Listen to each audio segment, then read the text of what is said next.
Assalamualaikum warahmatullahi wabarakatuh. Saya Qadr Nida, NIM 43030200029 dari kelas 2A BFI.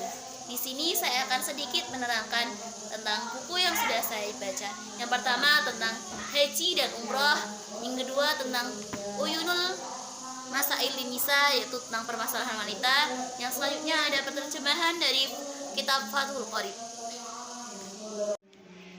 Buku yang pertama kali saya baca adalah tentang haji dan umroh. Di sini begitu banyak menerangkan apa itu pengertian dari haji, apa itu pengertian dari umroh, apa itu rukun kedua-duanya. Di sini saya akan sedikit menjelaskan perihal haji dan umroh.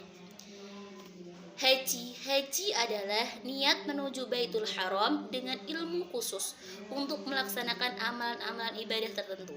Dimulai dari bulan Syawal sampai dengan 10 hari pertama bulan Dzulhijjah. Allah Subhanahu wa taala berfirman, Bismillahirrahmanirrahim. Walillahi 'alan nasi hajjul baiti man istata'a ilaihi sabila. Yang artinya, dan di antara kewajiban manusia terhadap Allah adalah melaksanakan ibadah haji ke Baitullah, yaitu bagi orang-orang yang mampu mengadakan perjalanan ke sana. Quran Surat Ali Imran ayat ke-97. Sedangkan hukum haji hukumnya wajib bagi setiap muslim yang mampu, yaitu mampu memenuhi kebutuhan hidupnya dan keluarganya. Lalu kelebihannya digunakan untuk pergi haji. Selain materi, mampu di sini yaitu mampu secara fisik dan keilmuan untuk berkunjung ke tanah suci. Wajib dalam hukum haji berarti wajib hanya sekali seumur hidup.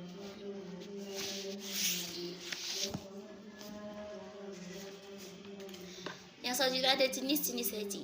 Di sini diterangkan yang pertama ada haji ifrad. Haji ifrad adalah mengerjakan haji saja dan ketika membaca talbiyah mengucapkan labbaik bil hajjah, yang artinya aku datang memenuhi panggilanmu.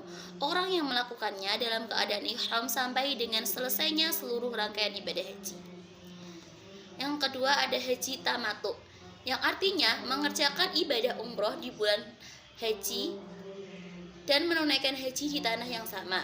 Yang selanjutnya ada haji kiron. Haji kiron artinya mengerjakan haji dan umroh dalam waktu yang bersamaan. Selanjutnya di sini dijelaskan juga ada hal-hal yang perlu dilakukan menjelang keberangkatan haji. Yang pertama ada membersihkan diri dan hati dari dosa kepada Allah Subhanahu wa taala maupun kepada sesama manusia.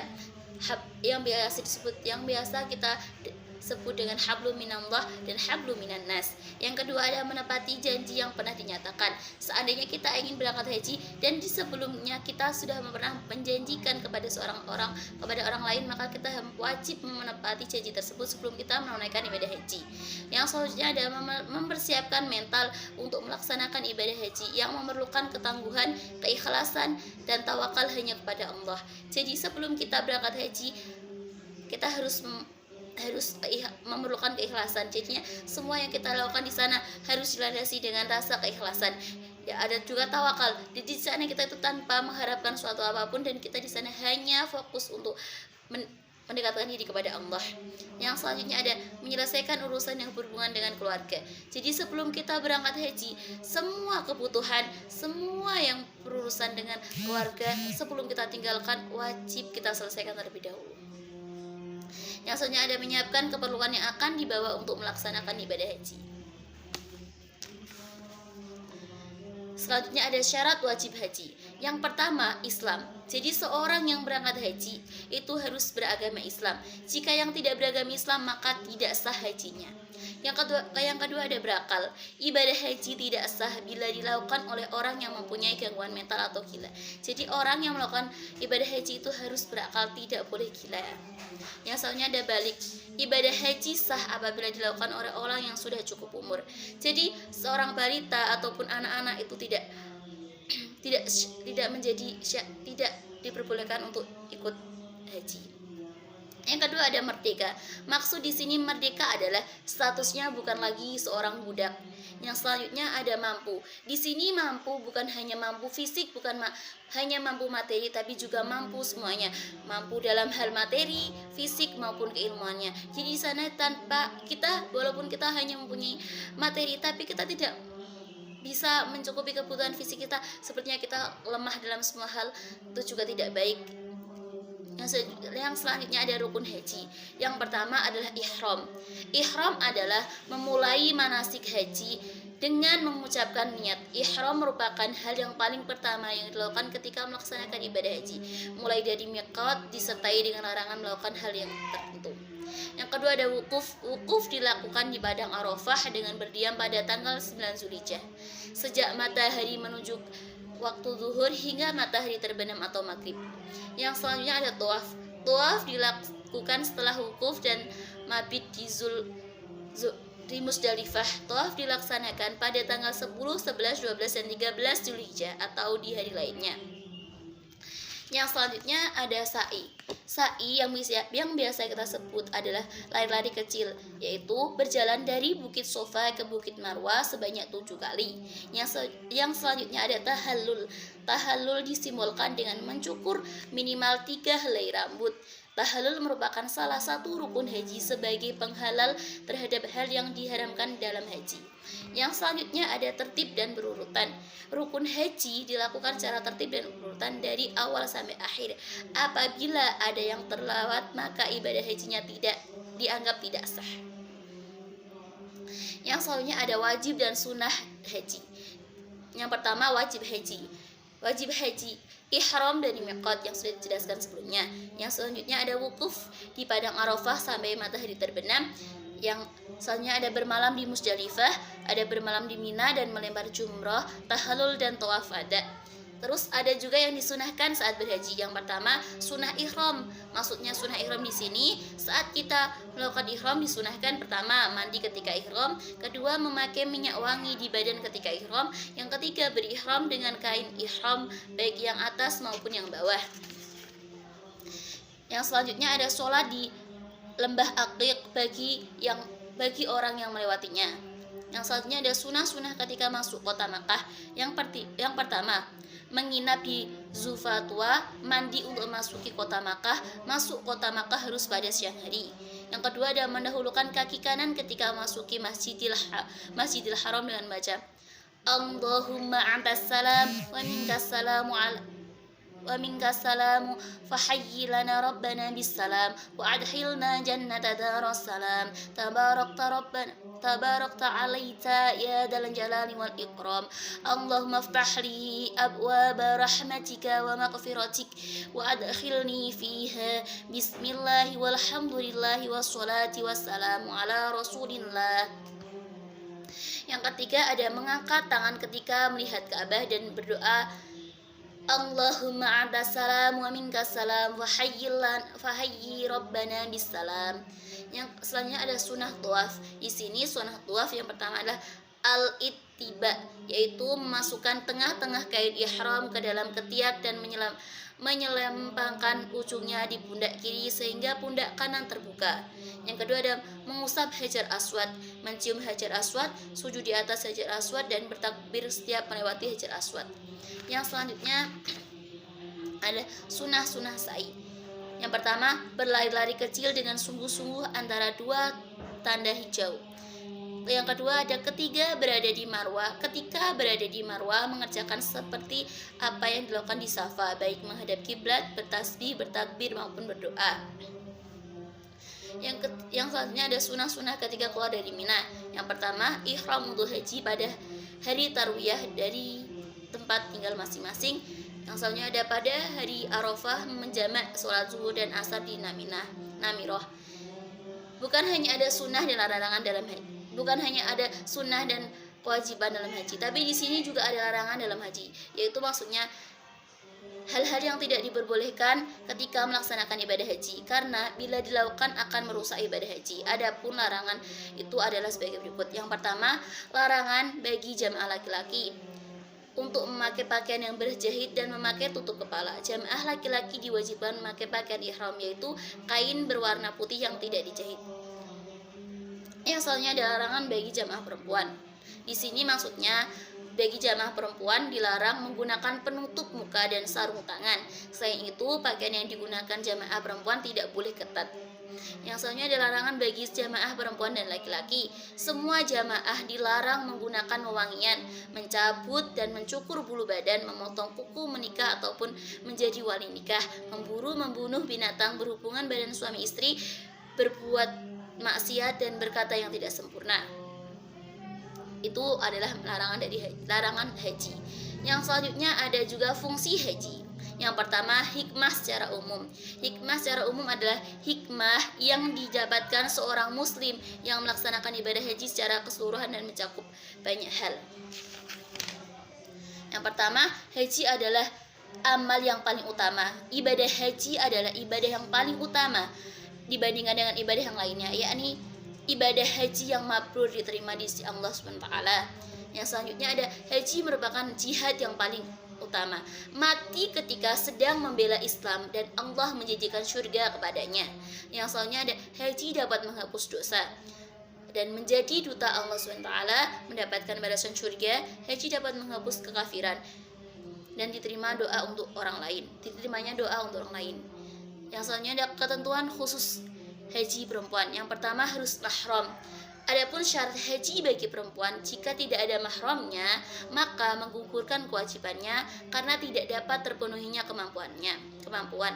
Namun Imam Malik dan Imam Syafi'i berpendapat bahwa jika terpenuhi keselamatan dan keamanannya maka diperbolehkan. Yang kedua ada datang bulan atau haid. Ketika datang bulan, seluruh manasik yang dikerjakan sah kecuali tawaf. Maka jika datang bulan, tawaf wada tidak perlu dikerjakan. Yang selanjutnya ada pakaian ihram. Tidak boleh memakai cadar, tidak boleh memakai sarung tangan, tidak menyerupai laki-laki, tidak ketat dan transparan, pakaian longgar, tebal dan tidak boleh pendek yang membuat kaki dan tangannya terlihat. Memotong rambut. Bagi perempuan, memotong rambut atau tahallul yang dilakukan yaitu sepanjang ruas jari saja. Yang selanjutnya ada ramal atau jalan cepat saja saat sa'i. Tidak perlu berjalan cepat bila berada di antara dua pilar hijau. Selanjutnya ada umroh. Umroh di sini pengertiannya adalah umroh diartikan suatu kegiatan mengunjungi Ka'bah atau Baitullah untuk melakukan serangkaian ibadah tawaf, sa'i, tahallul dengan syarat dan ketentuan yang sudah ditetapkan. Hukum melaksanakan ibadah umroh adalah sunnah bagi yang mampu. Keberangkatan umroh. Ke umroh dapat dilakukan setiap waktu, namun ada hari yang tidak boleh digunakan untuk menunaikan ibadah umroh. Hari itu adalah hari Arafah yang jatuh pada tanggal 10 Zulhijjah dan hari Tasyrik yang jatuh pada 11, 12, 13 Zulhijjah. Ketentuan umrah. Rasulullah SAW bersabda, al-umratu ilal umrati kafaratun lima bainahuma. Yang artinya, umrah yang pertama kepada umrah yang berikutnya sebagai kafarat atau penghapus bagi dosa yang dilakukan di antara keduanya. Hadis riwayat Bukhari Muslim. Syarat umrah dengan syarat haji itu sama.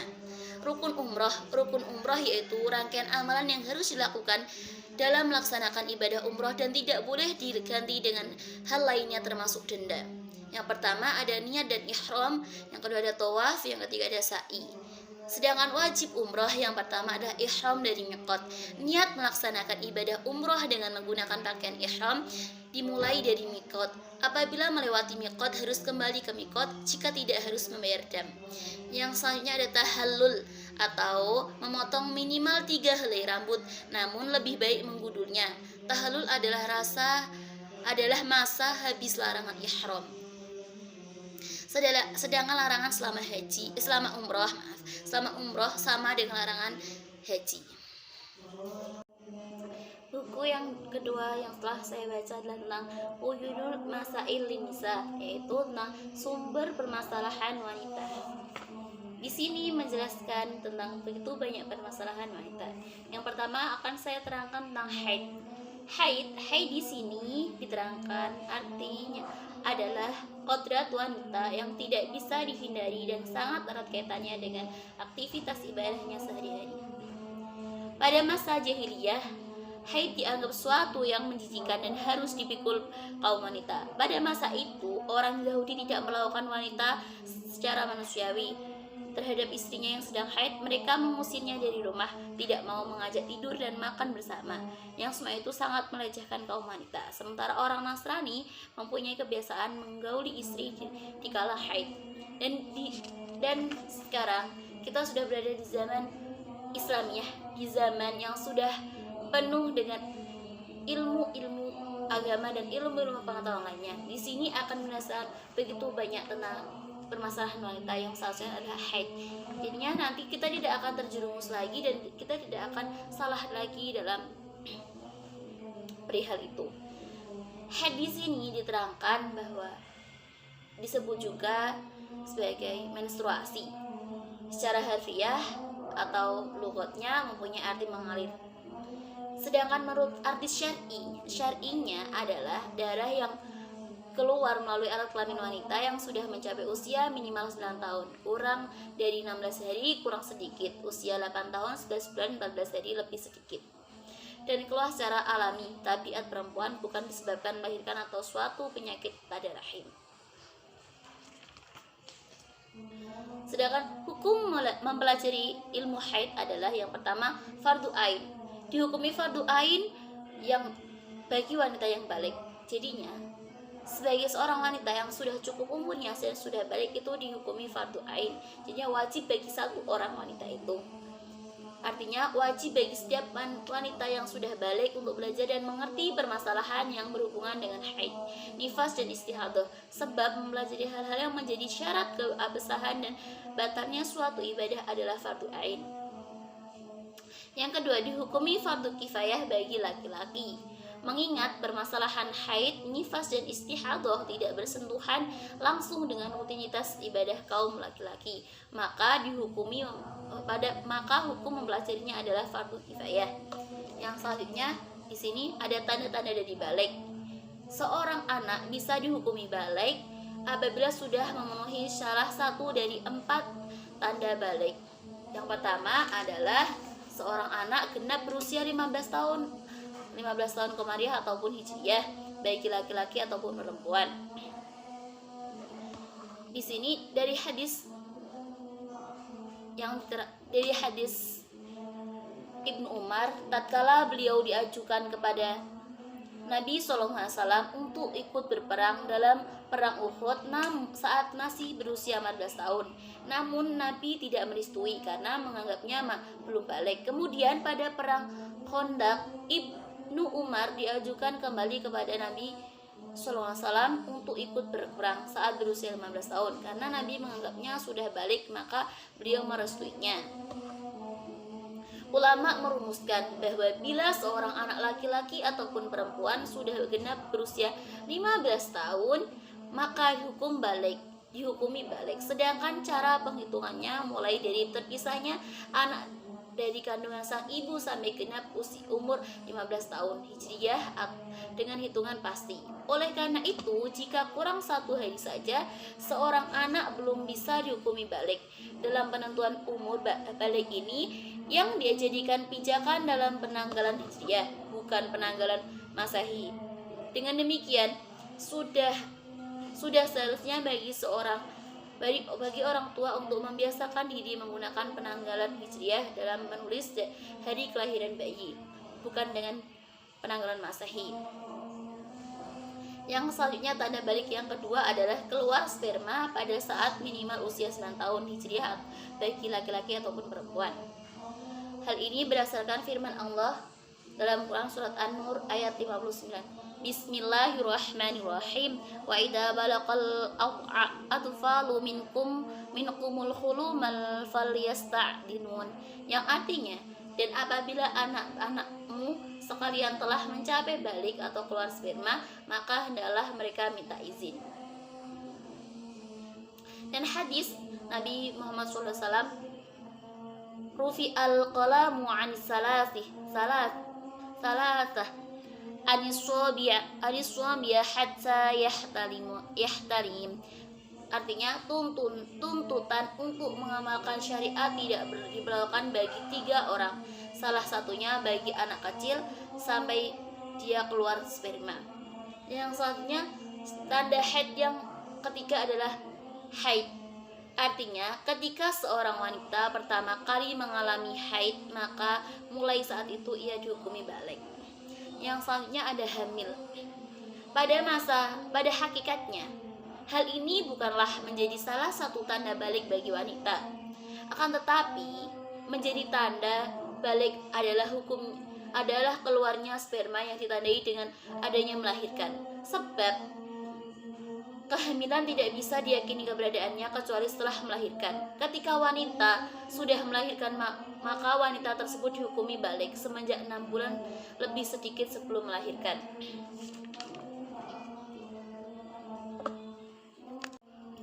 Permasalahan yang kedua yaitu tentang melahirkan.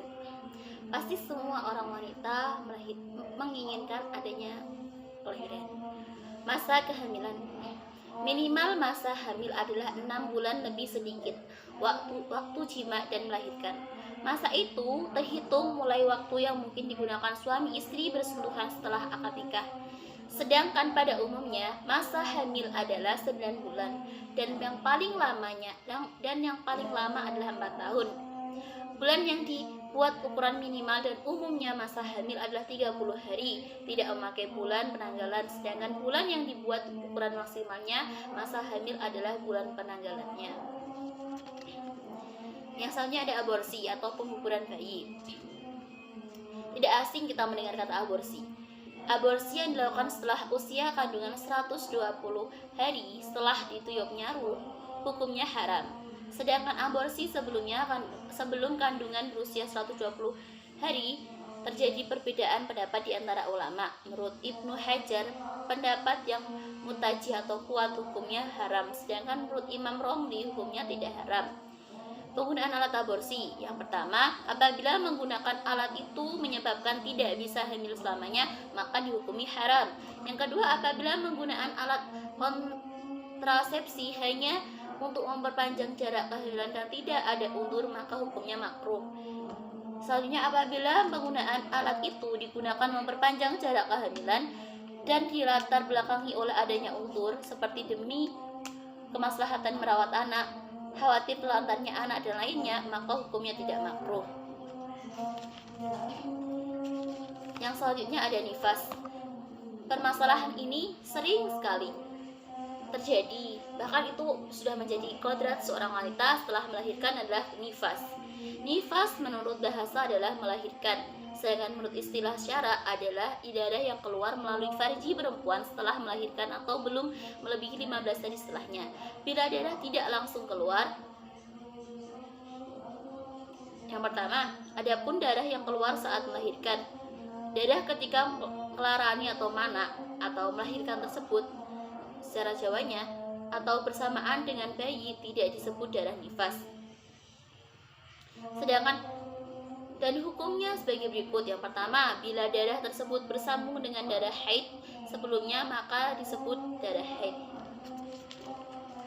Yang kedua, bila darah tersebut tersambung dengan darah sebelumnya namun tidak mencapai aqallul haid atau 24 jam atau tidak bersambung dengan darah sebelumnya maka disebut darah istihadah. Sedangkan ketentuan darah nifas, minimalnya masa nifas adalah sebentar walaupun sekejap. Masa maksimalnya 60 hari 60 malam. Pada umumnya 40 hari 40 malam.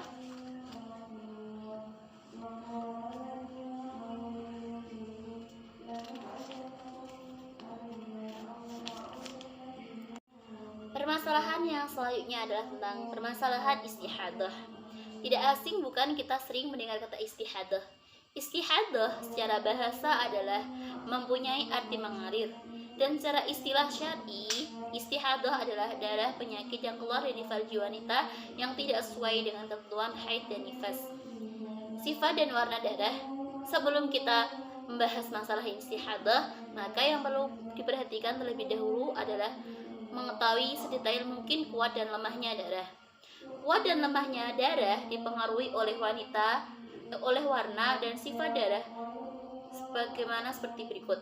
Warna darah. Yang pertama, darah berwarna hitam. Yang kedua, darah berwarna merah. Yang ketiga, darah berwarna merah kekuning-kuningan. Yang kelima, yang keempat, darah berwarna kuning. Yang kelima, darah berwarna keruh. Sifat-sifat darah ada. Yang pertama, kental. Darah itu bersifat kental. Yang kedua, berbau busuk atau anyir atau tidak enak. Yang selanjutnya atau cair. Darah itu sifatnya cair. Yang selanjutnya ada tidak berbau. Tidak semua darah itu berbau. Warna nomor 1 lebih kuat daripada nomor 2 dan warna nomor 2 lebih kuat daripada nomor 1. Begitu seterusnya. Jika kedua darah sama-sama memiliki sifat atau warna yang mendorong ke arah kuat, maka yang dihukumi darah kuat adalah yang lebih banyak dan ciri-ciri yang mendorong ke arah kuat. Buku yang ketiga yang sudah saya baca adalah tentang terjemahan dari kitab Fathul Qorib. Di sini begitu banyak menerangkan tentang hukum-hukum sholat, hukum-hukum zakat, hukum-hukum toharoh, dan masih banyak lainnya. Dan yang pertama akan saya bahas adalah tentang toharoh. Tidak asing bukan dengan kata toharoh? Karena sebelum kita melakukan semua ibadah yang bersangkutan, yang berkaitan dengan ibadah apapun, syarat utama dari itu adalah harus toharoh atau suci. At-toharoh bi fathid dha'i lughatan an-nadhafah. Kata toharoh adalah sama dengan nadhafah. Wa amma syar'a fa fiha nafasirul katsiratu minha qauluhum. Artinya bersih atau suci, sedangkan jika dibaca tuhurah maka ia mempunyai arti kelebihan dari air yang dipergunakan untuk bersuci. Fi'lu ma tustabihu bihi sholatu ay min wudu'i wa ghusli wa tayammumi wa izalati najasati. Di kalangan para ahli fikih, taharah mempunyai banyak pengertian yang antara lainnya suatu perkara yang menyebabkan seseorang diperbolehkan mengerjakan sholat, seperti wudhu, mandi, tayamum, dan menghilangkan najis. Walamma kanal ma'u alatan lidhaharati istarroda al-musanniful li'awlil miyah. Mengingat karena air itu adalah merupakan alat sesuci, maka pengarang kitab ini memandang perlu menjelaskan macam-macam air. Faqala al-miyahu lati yakhuzun ayasfihu al-dhuhuru biha nasmiyatul ma'us sama. Beliau berkata bahwa air yang sah untuk bersuci itu ada 7.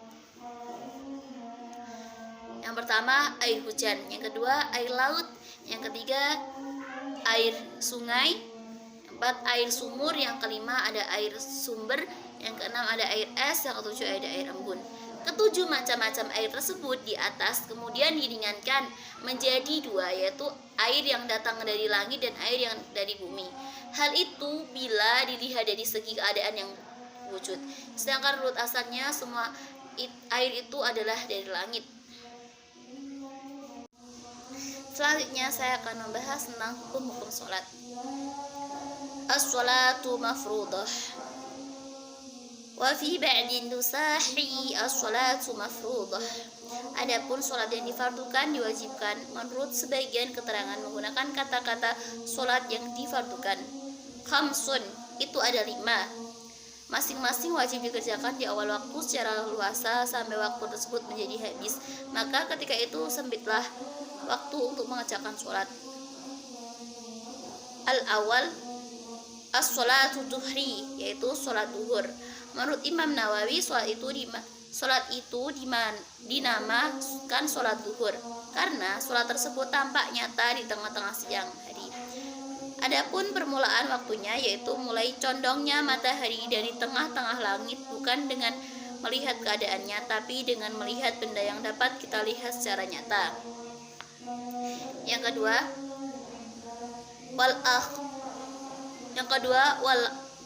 wal asru atau sholat asar.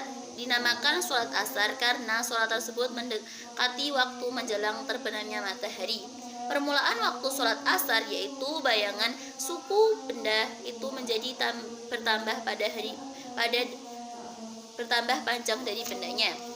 Yang selanjutnya ketiga ada al-maghribu atau sholat maghrib. Dinamakan sholat maghrib karena sholat tersebut dikerjakan pada waktu terbenamnya matahari.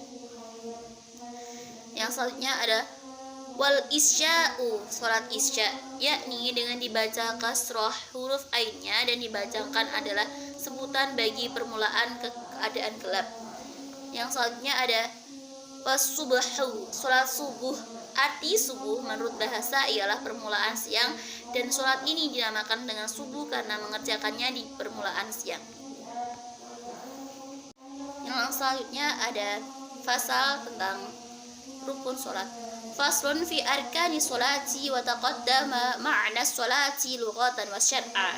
Pasal menerangkan tentang rukun-rukun sholat dan sudah diterangkan di muka mengenai makna sholat, baik menurut pengertian bahasa dan pengertian syara. Wa arkanu sholati samaniyatal asyara. Nah, rukun-rukunnya sholat itu ada 18, yaitu akhoduha, an-niyatu. Yang pertama niat, artinya mengharap suatu dibarengi dengan perbuatan, sedangkan tempat niat itu berada dalam hati. Yang selanjutnya ada wastani al-qiyamu ma'al qudrati, berdiri bagi orang yang kuasa. Maka jika seorang itu lemah, tidak kuat berdiri, baiknya dengan duduk saja, sekedendaknya dengan duduk iftiroshi. Yang selanjutnya ada wasarisu takbiratul ihram. Takbiratul ihram bagi orang yang mampu mengucapkan takbiratul ihram, maka ditentukan mengucapkan kalimat Allahu Akbar. Warabi'u qiraatul Fatihah, membaca Fatihah atau membaca gantinya Fatihah bagi orang yang tidak hafal, baik itu dalam sholat fardu ataupun sunnah.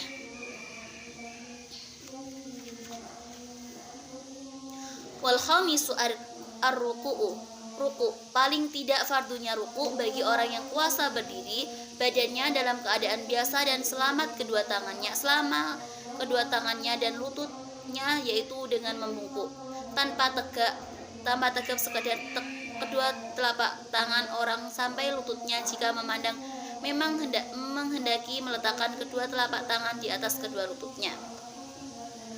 Wasabi'u ar-raf'u, bangun dari ruku, dan i'tidal dengan berdiri menurut keadaan orang itu sebelum ia mengerjakan ruku, yakni berdirinya orang yang mampu dan duduknya orang yang tidak mampu.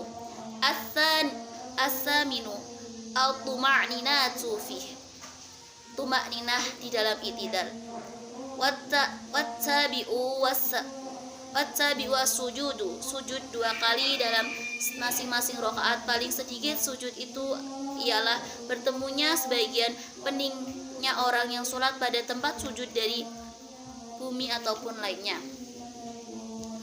Wal asiru tuma'ninatu fih, tuma'ninah dalam sujud yaitu sekiranya orang yang sujud itu dapat menempatkan peningnya pada tempat sujud menurut kadar beratnya kepala.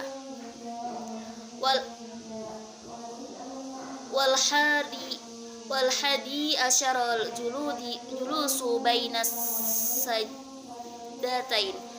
Yang 11 duduk di antara 2 sujud dalam tiap-tiap rakaat, baik orang itu sholat dengan berdiri, duduk atau terbaring. Wasani asyara tuma'ninatu fih, tuma'ninah di dalam duduk di antara 2 sujud. Wasalisa asyara julusul akhir, duduk yang terakhir yaitu duduk yang mengiringi salam. Warabi'a asyara at-tashahhudu fi, membaca tahiyat dalam duduk yang terakhir. Bacaan tahiyat tersebut paling tidak dari at-tahiyat sampai wa asyhadu anna Muhammadar Rasulullah. Wal khamisu asyara as-salatu ala nabi sallallahu alaihi wasallam fiha, membaca sholawat Nabi SAW di dalam duduk terakhir sesudah selesai membaca tahiyat. Adapun bacaan sholawat Nabi tersebut paling tidak adalah sebagai berikut. Wa asy'ara kalamul musawwaq fil anna sholati alal ali la tahibbu wa huwa kadzalikal bal hiyal sunnah. Perkataan musonif telah memberikan pengertian bahwa sebagian sholawat atas keluarga Nabi, yakni membaca wa ala ali, adalah tidak wajib hukumnya tapi sunnah. Wasadis asyara at-taslimatu ula, membaca salam yang pertama wajib menjatuhkan salam yang pertama ini ketika masih dalam keadaan duduk. Paling tidak membaca salam tersebut ialah assalamualaikum. Wasabi'a asyara niyatul khurujil minas sholati, niat keluar sholat. Ini adalah pendapat yang terkuat dan dikatakan oleh sebagian ulama bahwa niat keluar dari sholat itu tidak wajib hukumnya. Pendapat ini adalah yang lebih sahih. Wasamina asyara tartibul arkani, harus tertib rukun-rukunnya sampai di antara tahiyat akhir dan membaca sholawat Nabi di dalam duduk tersebut.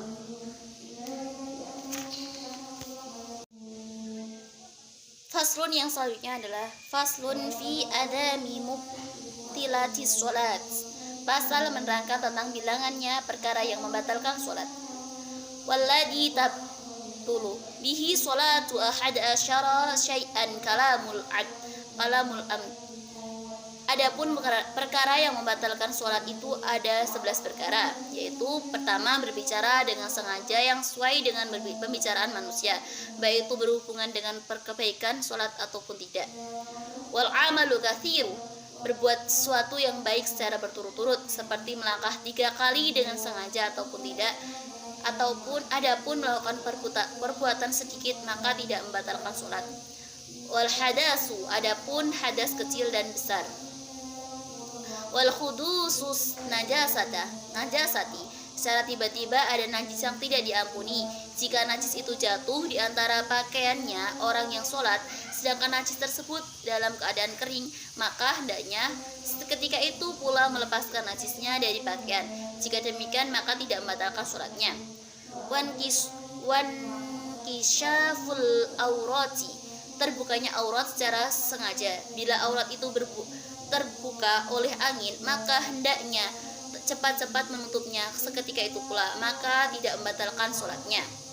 Yang selanjutnya watakriru niyati, berubahnya niat, seperti tiba-tiba niat keluar dari sholat. Wastid yarul kiblati, membelakangi kiblat, seperti halnya jika kiblat itu berada di arah punggungnya. Wal aklu wasurbu, makan dan minum. Wal qahqahu, atau ketawa atau berbahak. Sebagian ulama menggunakan arti ketawa ini dengan kalimat ad-dahku. Waridatu, murtad, yaitu terputusnya Islam sebab ucapan atau perbuatan. Sekian yang dapat saya sampaikan, kurang lebihnya mohon maaf. Wassalamualaikum warahmatullahi wabarakatuh.